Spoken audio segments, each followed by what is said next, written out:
In the lands of Thedas, there are many great kingdoms, each with a rich history that stretches far back through the shadows of time, back to the dawn of the First Age. Among these great lands, however, lies the rustic backwater kingdom of Ferelden.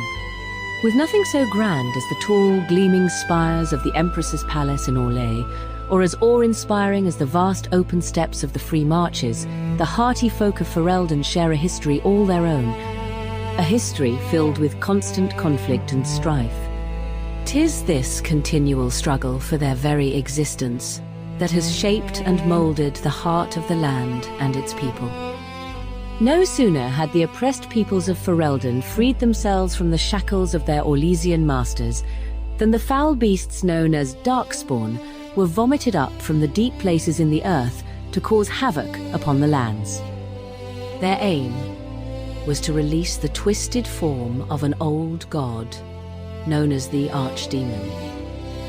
It was only through the great efforts of one man, a man who had lost nearly everything he held dear, that an army was raised to drive the Darkspawn back into the pits of darkness from whence they came. In the long months of what became known as the Blight, the Grey Warden assembled a party of adventurers to push back against the darkness. He formed strong and lasting friendships with his charges, and more, much more, for there was among them a golden-eyed witch who had captured the Warden's heart. But the stars were aligned against the lovers, as fate had decided their paths lay in separate directions. But for a man who had spent a year of his life battling against everything to save the land he called home, not even the fates could prevent him from seeking out his witch and proving the stars wrong. But, as with all of life's journeys, there comes a time when one must learn to deal with new hardships and sorrows, and overcome them. For everything the brave hero thought he knew was about to be challenged. If he and his precious witch were to be together, they would have to fight the most powerful force in all Ferelden.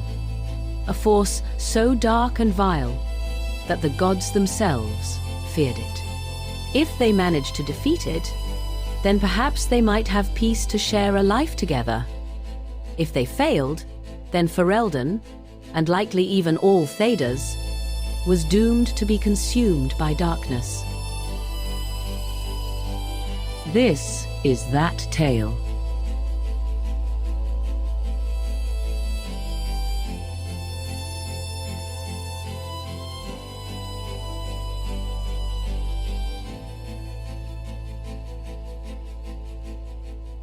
The Orbs of Arastani, Part 1. Based on the original works of fiction by Beanball. Set in the universe of Dragon Age Origins.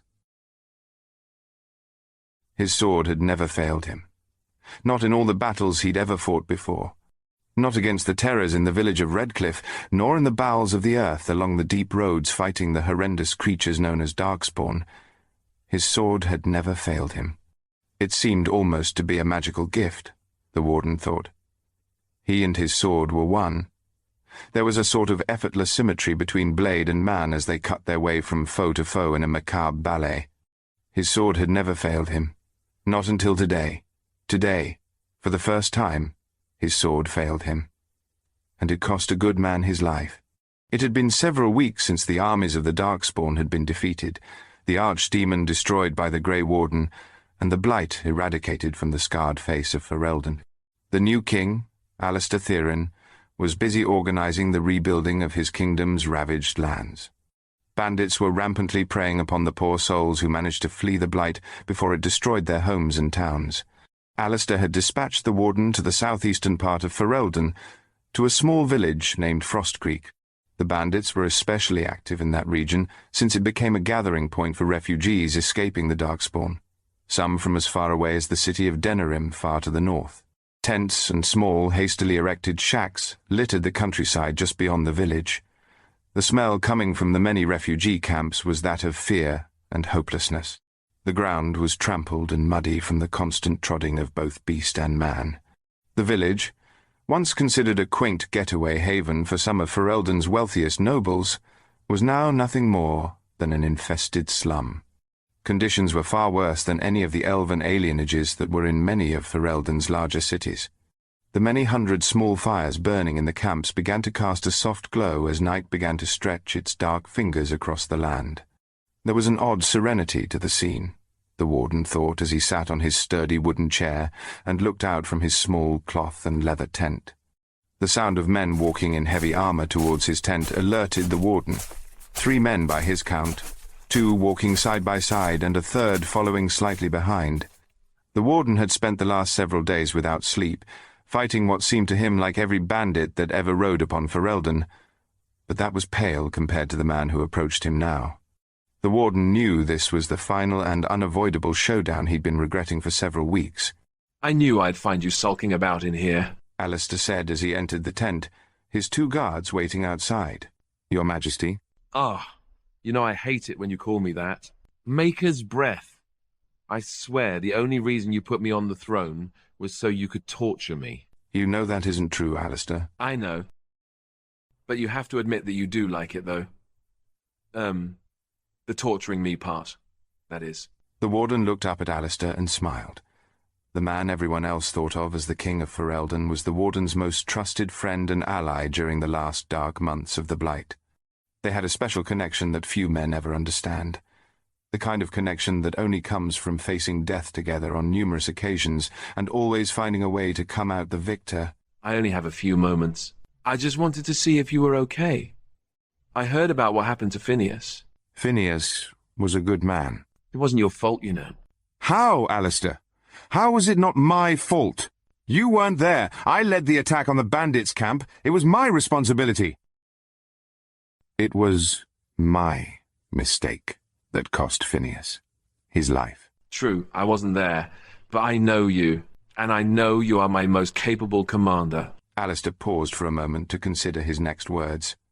Something that he had never been too particularly good at before, but prayed just this once he would get it right. "You've seen men fall in battle before, and Phineas is no different. He died protecting what he loved. He died a good death." It doesn't feel the same. "I know you've been under a great deal of pressure. We all have. The Blight may be over, but our work is just beginning. We've got bandits and plague to contend with, as well as rebuilding villages all across Ferelden. Orzammar is requesting help to deal with yet another Darkspawn attack. They're making a push-up through the deep roads. Then there's the little task of rebuilding the Grey Wardens." "I know, Alistair. I'll be all right. You know you'll have my best." "No, I won't have your best. I haven't had your best in some time. I thought that maybe you'd forget by now, that you would at least be better. I had hoped anyway. Don't you think I know that you scour the refugee camps and comb what's left of the town searching for something, anything, that might lead you to her?" The warden, of course, knew that Alistair was right. While he may have survived the final climatic clash with the archdemon, something inside him died that night as well. For it was not long after the battle that she left, just as promised, never to be seen or heard from again. And the warden had felt incomplete ever since. He had spent long hours searching for any morsel of information that might lead to her whereabouts, but time and again all he found was a cold trail. She had even given him an enchanted ring that created a link between them, but it rarely worked anymore. And even when it did, all he knew was that she was thinking of him, and maybe that she missed him. But he wasn't sure. "You know, I've done what I could to help you find her. We've searched the Korkari wilds for days and found nothing but Flemeth's abandoned hut. I've sent men out to hunt down even the smallest rumour or clue. But I can't do it anymore, Dwemer. I just don't have the men or the resources. They are desperately needed here." "I know. And your help is greatly appreciated, Alistair." "Look, your head hasn't been right since we drove the last of the Darkspawn from Denerim. I need you. People aren't looking to me as much as they are you. To them you are a saviour. The hero of Ferelden is what they call you. You give people hope when they think they haven't anything left at all. I need your help to rebuild Ferelden. We all do. She doesn't want to be found. She told you so herself. But that's something you'll never accept. I know that now. Which is why I am removing you as head of my armies in the southeast. Ban Tylanari will be taking your place effective immediately." "What? Alistair, you can't be serious." "I am serious. We both know you're distracted. and I need your full focus now more than ever. What are you saying, Alistair? I never actually thought I'd find myself saying this. But go, my friend. Search for her. You're no good to me or anyone else like this. Go find Morrigan. I can't do that. There is too much to be done here in Ferelden for me to just leave. Tylenari is a good commander, and the men respect him. Far be it from me to tell anyone, especially you, what's right and wrong. But I know that you need to do this, even if you don't. We'll manage without you.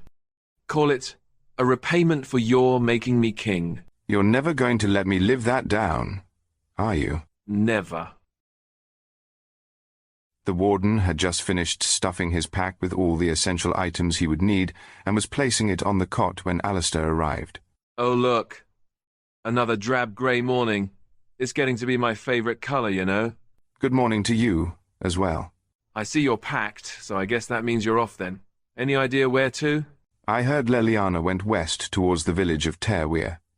She might be helping to re-establish the chantry there. I figure that's a good place to start. Leliana? Why her? I saw her and Morrigan talking in camp the night before Denerim. It's a long shot, but it's all I've got right now. And if you do find Morrigan? What then? What do you even expect? I'm not sure. But you were right.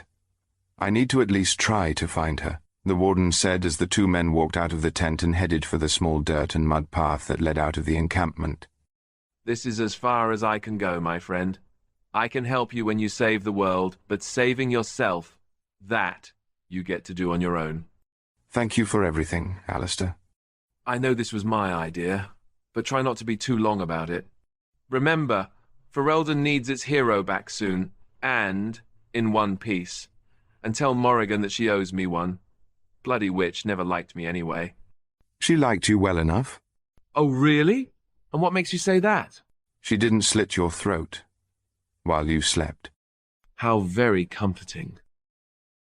It took the warden 3 weeks to track down the bard named Leliana in western Ferelden, but he had finally located her just south of the village of Haven. He had been told that a flame-haired priest from Orlais had set up a temporary chantry to serve the refugee camps in the area. He would be there by nightfall and hoped his path would lead to some answers. The warden walked into the camp at dusk. The camp itself was like those found all across Ferelden, filled with miserable people with hopeless looks on their faces for as far as the eye can see. His source had told him that Leliana could be found near the center of the camp, by the main bonfire. He was still wearing his helm so that people wouldn't recognize him and fawn over the hero of Ferelden, or at least that's what he told himself. In reality, he was ashamed. Ashamed of his own selfish needs. His gaze never met that of another person, man or child, as he made his way to the center of the camp. These people suffered, and it was his duty as a Grey Warden to help. And yet he willingly neglected that duty for his own gain. "Damn you, Morrigan," he muttered to himself. There was a large bonfire in the center of the camp that stayed lit through all hours, beside which was a large circular white tent that was sparingly decorated with a variety of religious symbols. And while it was not a large or grand chantry, it seemed to serve the needs of those in the camp. There was even a chantry board posted just outside the entrance to the tent that listed several jobs the chantry had to offer. The warden pulled back the tent flap and entered, removing his helm as he did so. In the dim candlelight he could make out 2 figures in priests' clothes, and while all priests in Ferelden are female, he was certain neither of these were Leliana. I'm sorry, but the revered mother is away at the moment, attending to an urgent matter elsewhere in the camp. Is there something I might be able to help you with? Thank you. But I wasn't looking for the revered mother.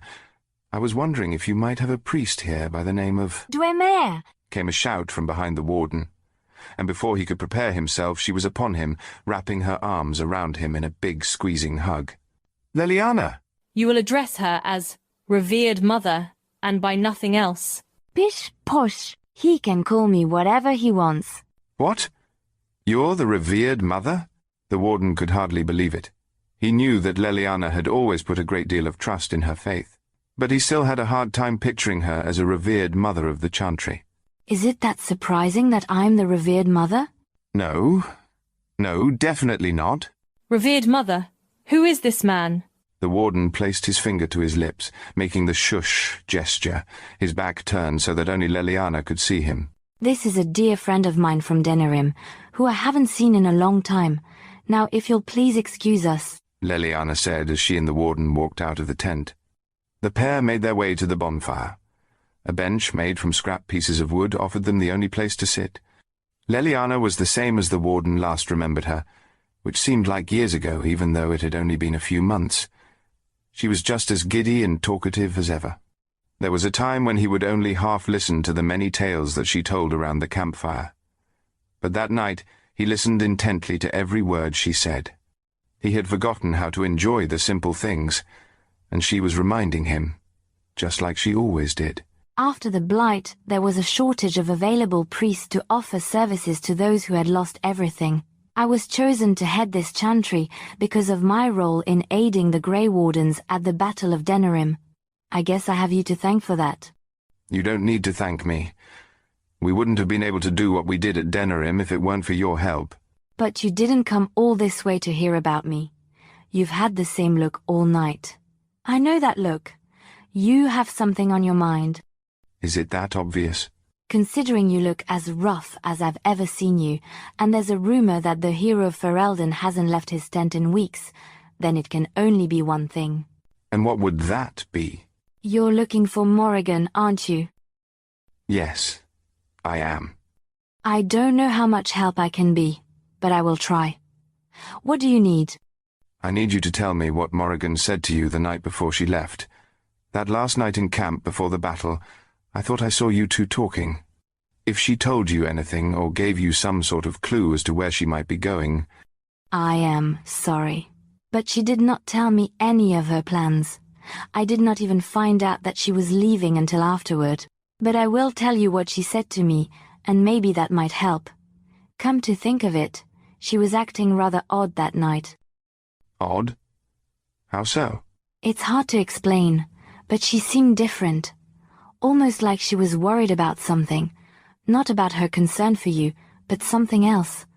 I'm not sure what it was. Let me tell you what happened, and maybe that will explain it.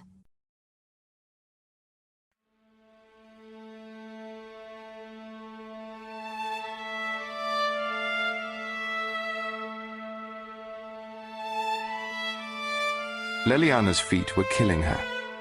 They had been marching relentlessly for 2 days in order to face the Darkspawn horde at Denerim. The next day would bring the final clash against the Archdemon. But for now, she relaxed by the warmth of the fire.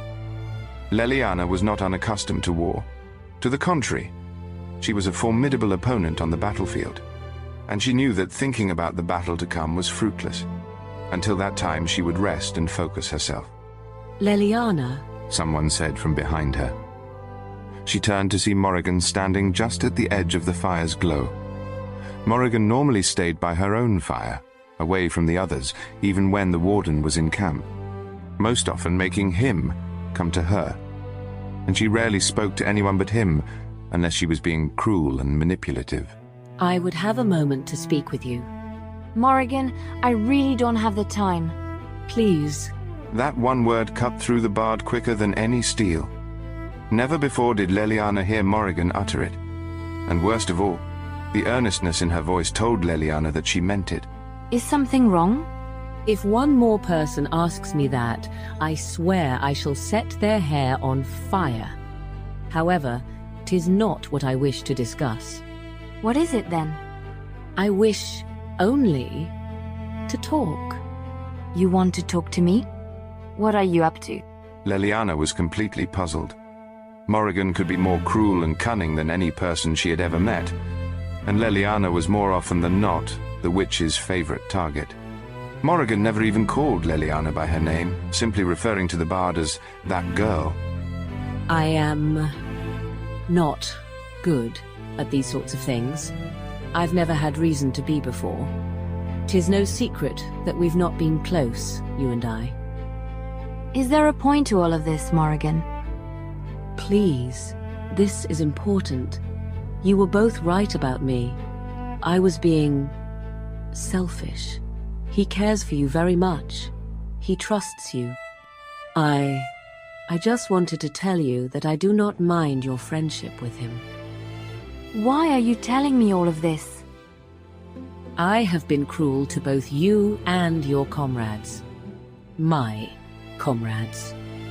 I was jealous of your friendship with the Warden and displayed myself in all sorts of terrible ways.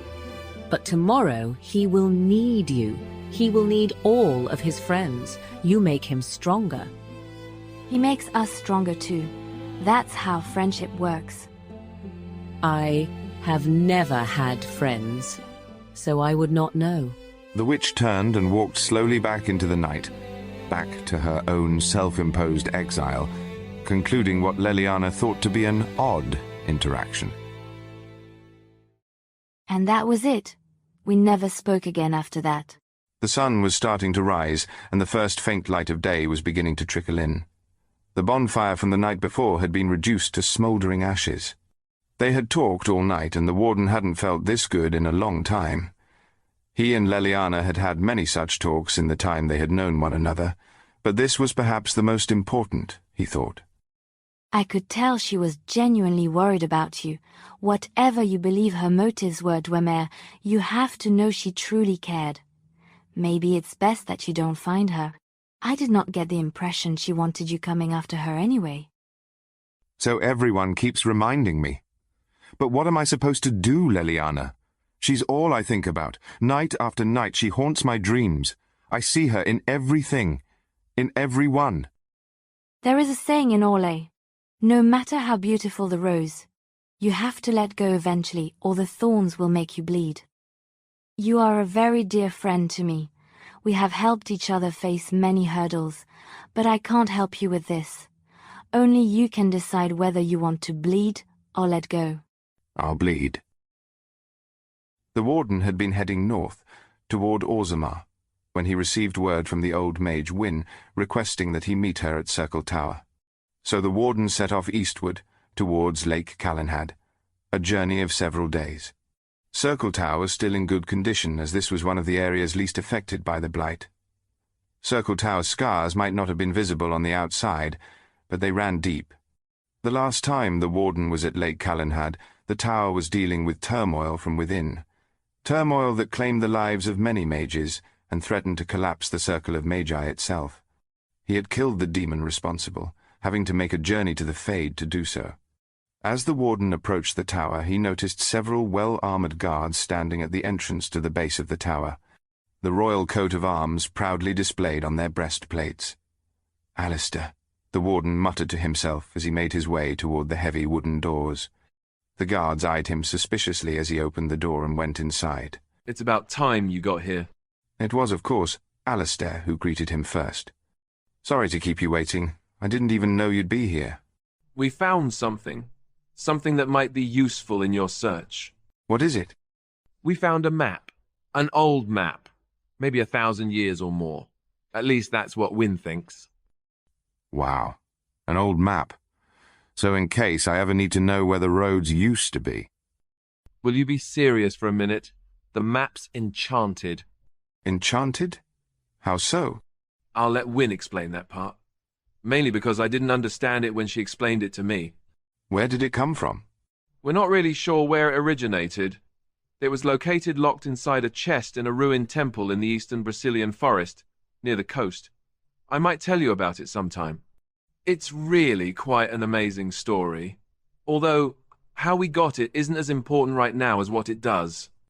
The two men started their long climb up the stairs to the top of the tower. Upon reaching the end of the staircase, the Warden and Alistair were greeted by an apprentice mage.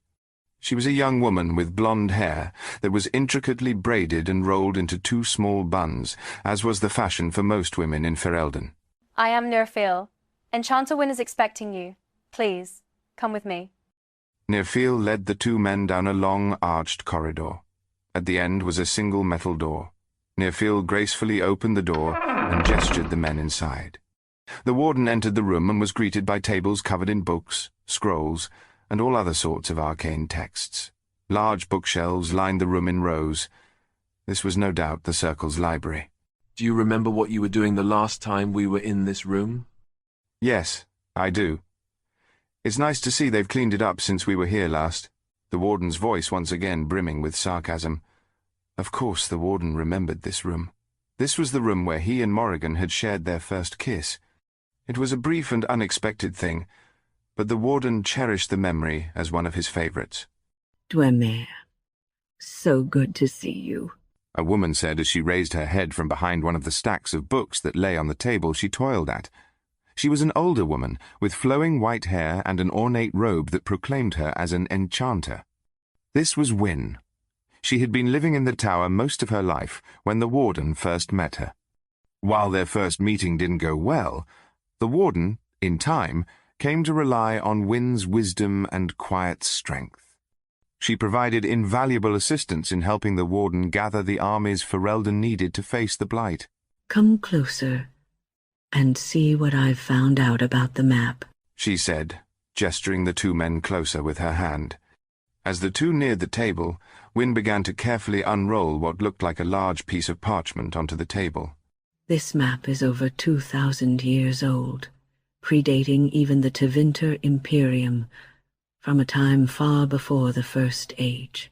Wynne continued to explain that the map was from an ancient city-state in western Thedas that had long since faded into history, and that its purpose was to locate things which could not be located otherwise, whatever those things might be. Magical lyrium had been folded into the paper and added to the ink as the map was made, giving it enchanted properties. So, how do we use it? There's the crux.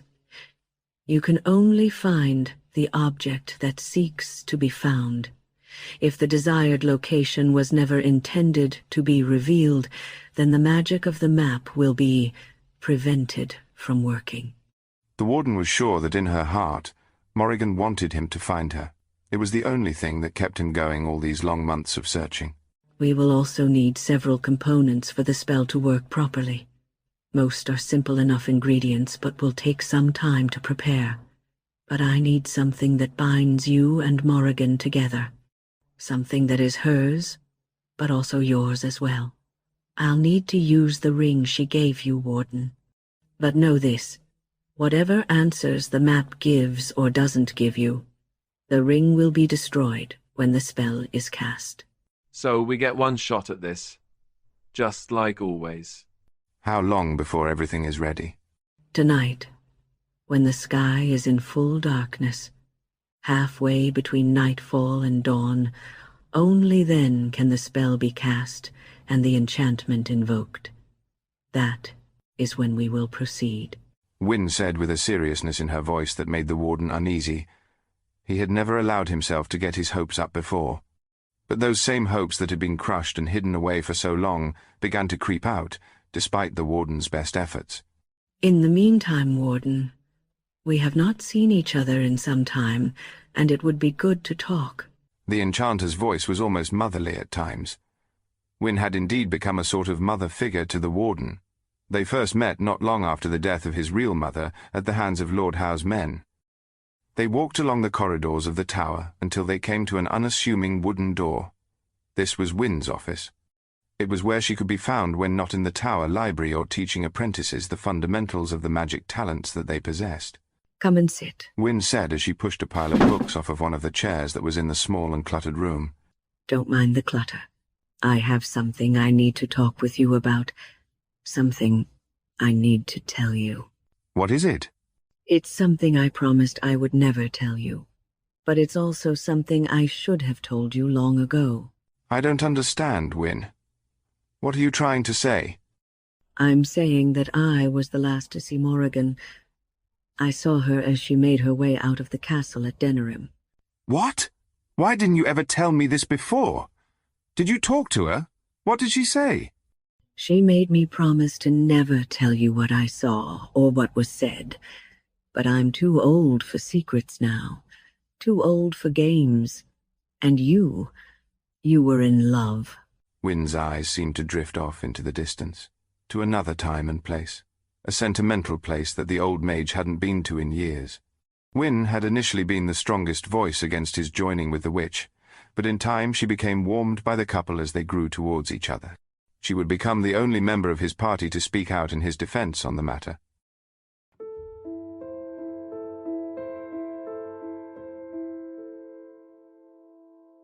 Why do they always have to have a celebration after a battle? Wynne asked herself as she quietly made her way from the main hall, which was still a bloody mess from the battle, to the servants' entrance on the side of the main building. It would be quiet there, no gleeful revelers to contend with. Wynne understood that these people were celebrating their very existence, that Ferelden had come to the brink of the abyss only to be saved by the efforts of one man. But there were many wounded and killed. They made the ultimate sacrifice in defense of their families and homes. Where was their celebration? But such is the way of things. So let them have their celebration tonight, she thought. The mess will still be here tomorrow, and it will remind them of what they've lost. The old mage sat in the western garden of the palace in Denerim. She looked up at the stars, which were frequently covered by smoke, and wondered if the Maker even noticed. Wynne stayed there in the garden for some time. She contemplated many things. Some time had passed and she thought to retire. She was still a capable mage and one of the most competent healers in all Ferelden, but even she would tire. And there was still so much left to do. There was always need of her. As she began to rise from the marble bench on which she sat, she heard soft footsteps, as if someone was walking barefoot across the stone floor and they were about to exit the main building into the garden where she was. "Darkspawn," the old sage said to herself as she grasped her staff and began to channel its power. The tip of her staff burst into a bright blue light that lit the garden as if it were day, revealing the Darkspawn. Morrigan? Is that you? Where are you going? I am taking my leave of you. All of you. Did something happen? 'Tis not your concern, old woman. Suffice to say that the day has been saved and the battle has been won. My services are no longer required, therefore my presence is no longer required. Morrigan hissed, this time with an even more serpentine venom, as she quickly made her way past Wynne and towards the garden gate that led out of the palace. Does he know? Morrigan stopped at the mere mention of him, her feet suddenly frozen to the cold stone. Yes, and no. He knows only that I am leaving, though not when. I would prefer to avoid any awkward goodbyes. Did he ask you to leave? He did not. Then why are you leaving? You and the Warden have obviously become very close. Why would you leave now? Why can you not mind your own business, old woman? He loves you. I know you would never allow him to tell you such a thing, but he does. Is this what it feels like? I have no experience at such things. I thought that it might be. I had hoped. He'll look for you. He'll move the earth to find you. I am aware he will try, but in that endeavor he shall fail. He must fail. For us both. Do you really believe the man who gathered the armies of Ferelden to face the Darkspawn in a matter of mere months, who, with his own blade, drove life from the archdemon itself, and who took a vile creature from the wilds and taught her what friendship, compassion, and love were, can't find you? He cannot save me. No matter how much he might wish it, no matter how much I might wish it, I cannot change what I am. And despite what he has convinced himself of, neither can the Warden. Morrigan paused briefly as her heart battled desperately for control, and failed. She had made her decision, and that was that. I would trust that you make no comment to him about our talk. I will tell him nothing. But know this, Morrigan. You, nor he, can change what he is, either. The witch nodded silently, understanding all too well the elder mage's words. However, she somehow found the strength to move her feet once more, and she was determined not to let them stop this time. Not until she had reached the gate, opened the latch, and walked out of his life. and then she was gone. I told her I wouldn't tell you, but I broke that oath. I do not do such things easily, or without reason. What do you mean? I didn't find out about the ritual between you and she until after Morrigan had left, and as you know, I was opposed to the idea. While I cannot ever condone the use of blood magic, that is not my primary concern. It is your destiny to kill the archdemon. You merely postponed the inevitable. I am certain of this. I have no doubt that you will find your Morrigan, for her destiny is entwined with yours. I believe she knows this as well as I. I believe that is why she left. She knows that someday you will have to face the archdemon again, and to defeat it, you must destroy yourself. What would you have me do, then? Come. The preparations should be nearing completion, and the time is almost upon us. We must be going.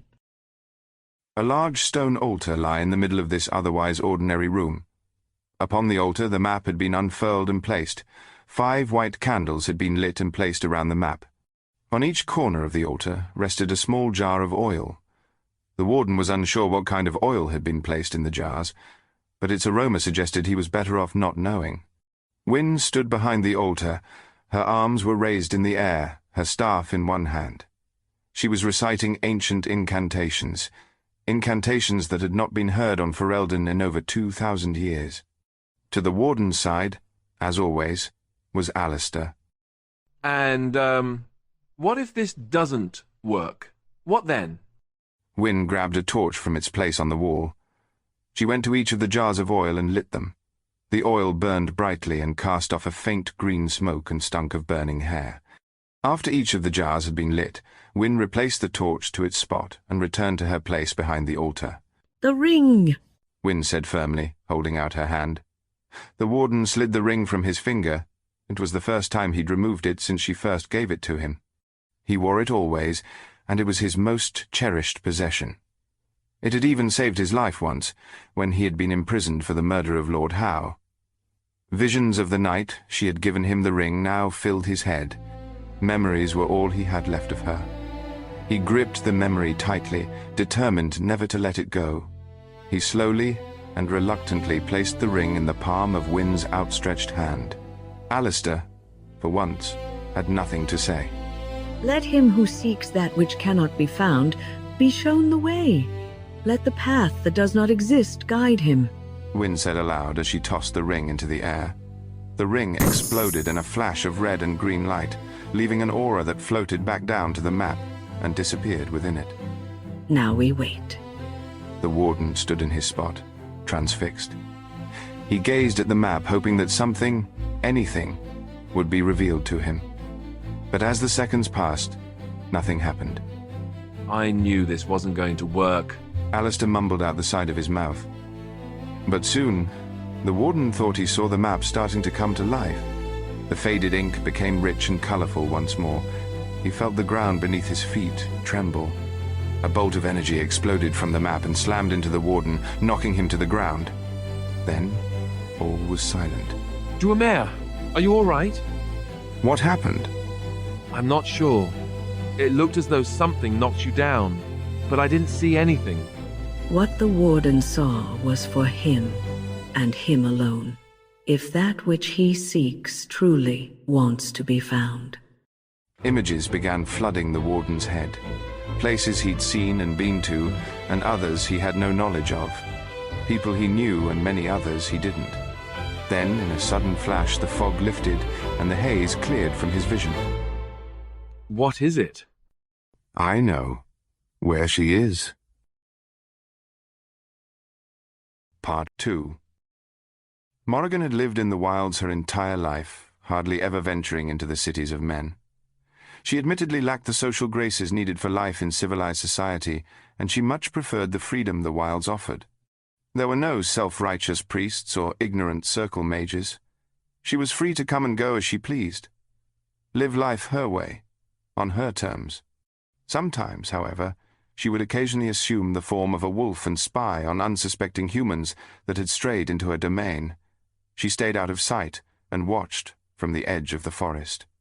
And as she spied them, she would take careful note to herself of these people and how they acted towards each other. A few would pique her interest, but most of the rest she would consider merely imbeciles. Then she met him, and everything changed. Everything she thought she knew was turned upside down. She was drawn to him, and he to her. And even though she knew what the final outcome would be, she couldn't help but fall for him, hard. She had first met him just before the massacre at Ostagar. It was after that first meeting that Flemeth, her mother, told Morrigan about the plan. A plan to place the captured soul of an old god in a newly conceived child. What her mother intended to do with the child was all too clear. Flemeth would of course take the power of the godchild for herself. Morrigan wasn't sure how her mother would obtain that power, or even what she would use it for. Flemeth never discussed such things with her. As it turned out, there were a great many things Flemeth did not tell her daughter. The plan was very straightforward. It was so simple. But she hadn't counted on his effect on her. She never counted on getting close to her target, much less falling in love with him. But that's exactly what happened. She fell in love and ruined everything. Now Morrigan found herself in a place where she never thought she could ever possibly be, pregnant and alone. But she was alone by her choice, and whether he realized it or not, she was doing this for him. For both of them. The less he knew, the better. And now that Mother was gone, it was up to her to come up with a new plan. The child's birth would be several weeks away at best, and there was much left to do. The closer she got to having the child, the more aware of it the other creatures became. At first, only the odd, timid animal would approach her small shack, having been drawn by the soul of the unborn child. But as time passed and the weeks turned into months, the child began to attract different things as well. Other worldly things. Morrigan found herself having to deal with curious spirits who would often assume the forms of people she knew, their voiceless faces staring at her. The witch would shoo them off as best she could. But her magic was waning, and they always returned. She had hoped that the spirits would leave her be. There was much work to be done, and she was quickly running out of time, but they just wouldn't cooperate. Damn! Morrigan said as the small embers in the kindling blew out again. She had always been very good at starting fires. She could coax flame from even the dampest wood given the time, but this fire refused to light. It had been so for 2 days. Morrigan was in a wretched state. Her back ached constantly. Her ankles were swollen and painful. She would find herself becoming emotional for no reason at all. She couldn't sleep, and eating just made her sick. More and more she found herself unable to perform even the most menial tasks. She felt as though she had a wild beast clawing about in her womb. Still, Morrigan tried to focus on the task at hand, getting the fire started. Without the fire, it was going to be another long and cold night. So she carefully positioned the kindling and began to try again. The witch lowered her head and closed her eyes, summoning all the magic she had left. Morrigan then began to blow on the small pieces of dried leaves and grass she had placed in a small pile at the base of the fire pit. After a few seconds, little wisps of smoke began to form, and the tiniest sparks began popping, but no flames would form. And eventually, just as before, the embers died out. Damn! Morrigan shouted as the last puff of smoke was carried away by the wind. Damn, damn, damn! She accentuated each word by punching the muddy ground on each side of where she knelt. Damn this fire! Damn this insufferable creature which grows inside me! Damn you, for giving it to me! She clenched her still stinging fists at her side, her chest still heaving with rage and frustration. Her head bowed, and despite her best efforts to prevent it, a single tear escaped and ran down her cheek. Damn you.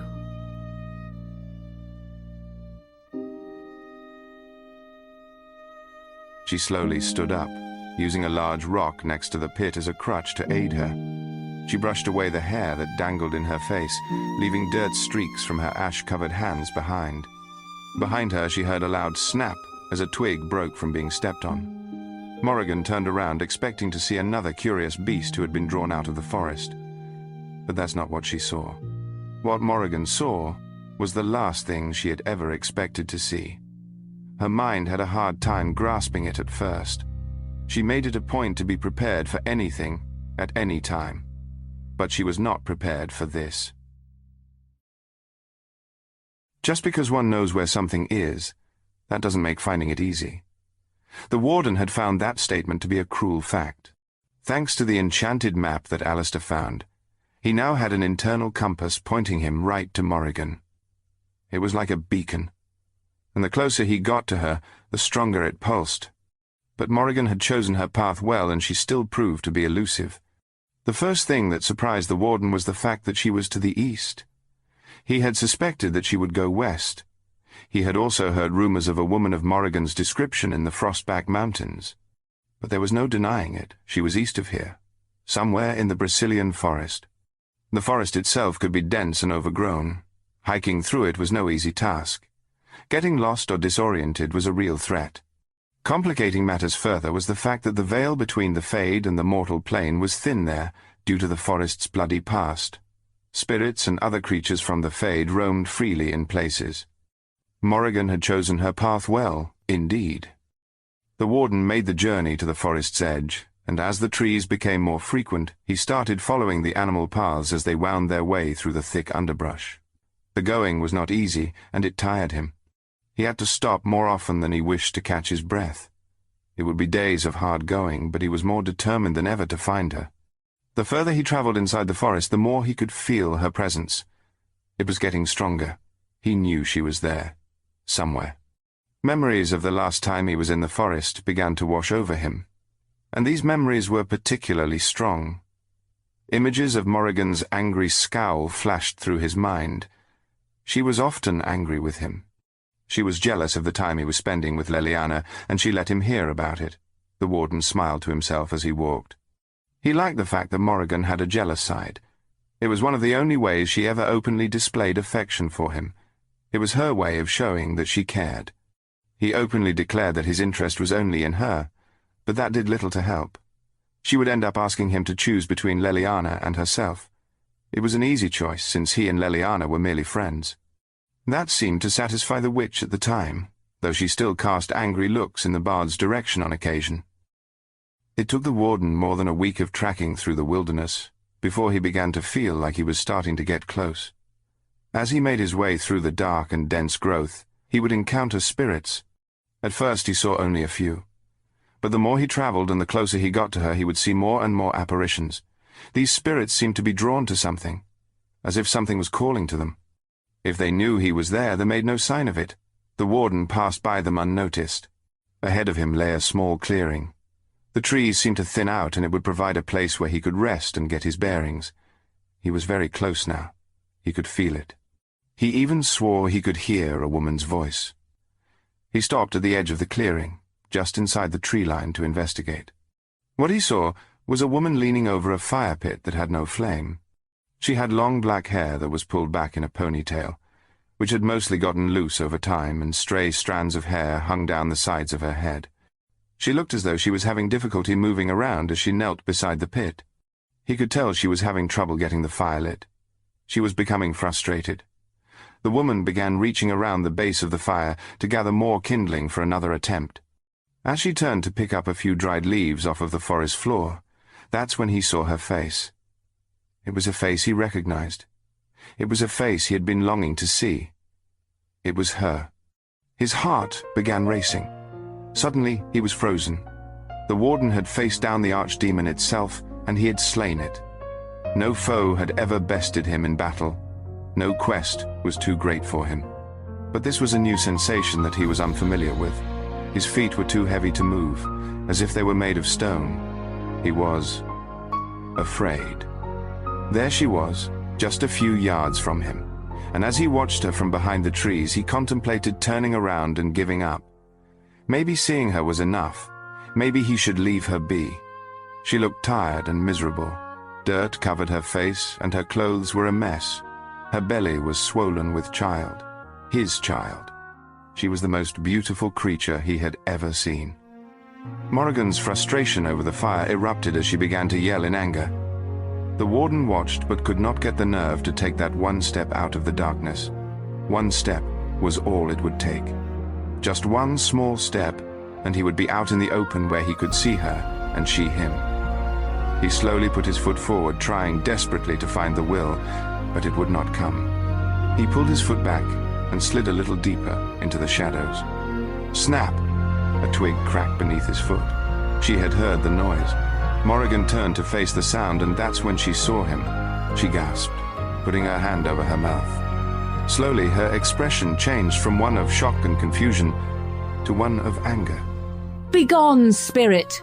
I've no time for your tricks today. The warden stood silent. All he could do was stare at her. He wanted to tell her it was him. He wanted to say that he had come for her, but the words refused to form. All he could muster was a single word. It was the most important word he knew. Morrigan. I said, begone! The witch yelled, as she drew deep within herself to tap the absolute last of her magic. She flung her hands forward violently, and blue arcs of lightning flew forth. The air hissed and sizzled as the bolts streaked toward their target, striking the warden and flinging him violently to the ground. Morrigan had had to resort to such tactics before to dispel unwanted specters, and each time the result was the same. Her magical lightning would strike the spirit, causing it to dissipate momentarily, after which it would normally float off. But never had she witnessed a spirit fall to the ground. Spirits don't fall down, she thought to herself. Not unless... Oh no! The last thing the warden saw before everything went dark was the sight of his beloved witch coming to him, yelling, You stupid bastard! What have you done?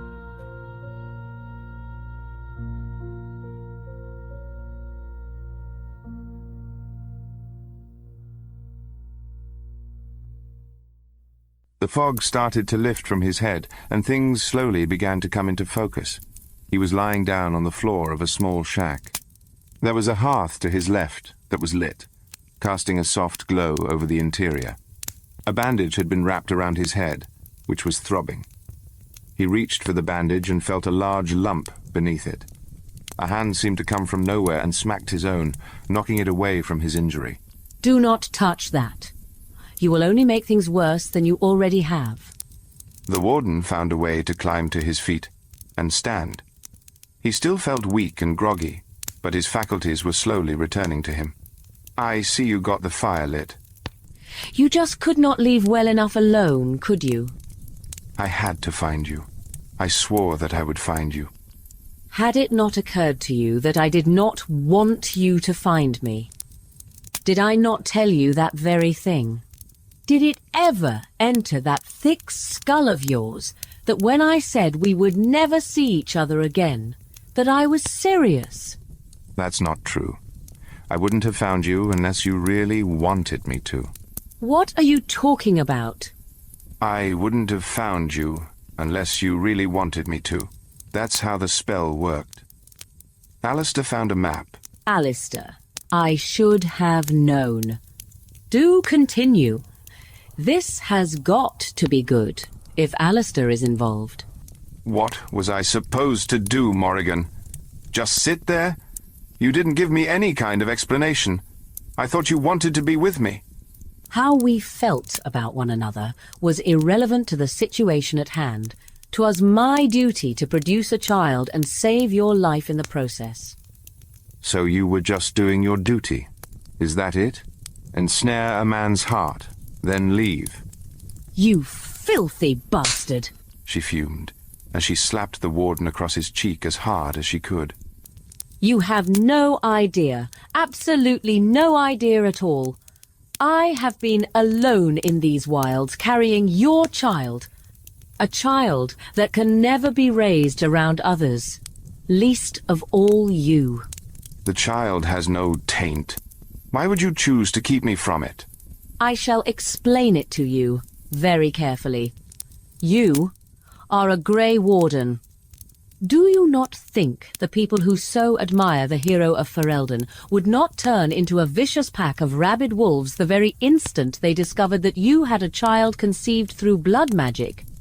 If they learned that this child also carried the essence of an old god within it, what then, What if they found out about your precious Maleficarum?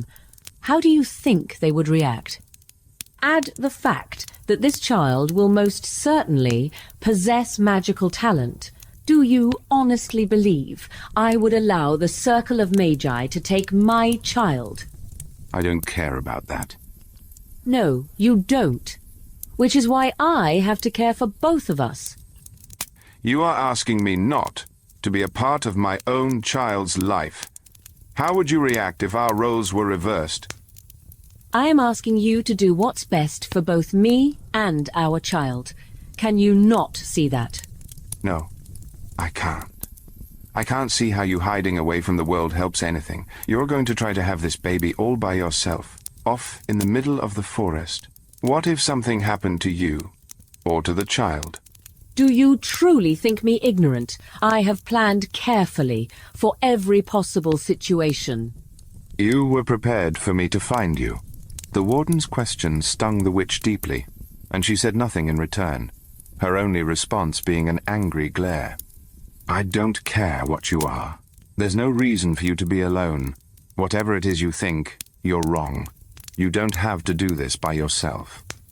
Insufferable man. As I have already stated at length, I do not need, nor do I desire, your help. What we had is long since over, and it seems illogical to me to drag this pointless conversation on any longer. So you're telling me you want me to leave? Yes, leave, go, get out, do not come back, ever. How many ways do you wish me to say it to you? The warden looked deep into her eyes, looking for a sign, any sign, that she would waver. But there was none. Her expression was as solid as stone. He knew that Morrigan had made up her mind. As you wish, the warden muttered softly. He grabbed his pack from the table on which it lay, turned towards the small wooden door, opened it, and began to walk out into the night. Wait, a faint voice said. The warden turned to face it.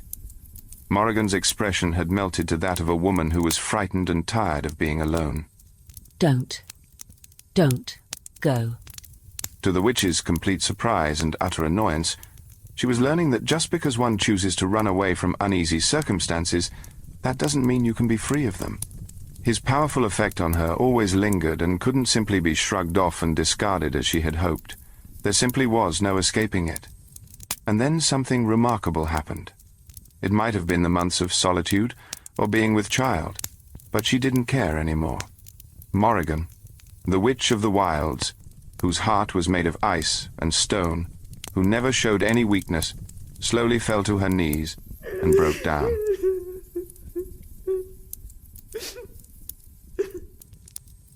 Damn you.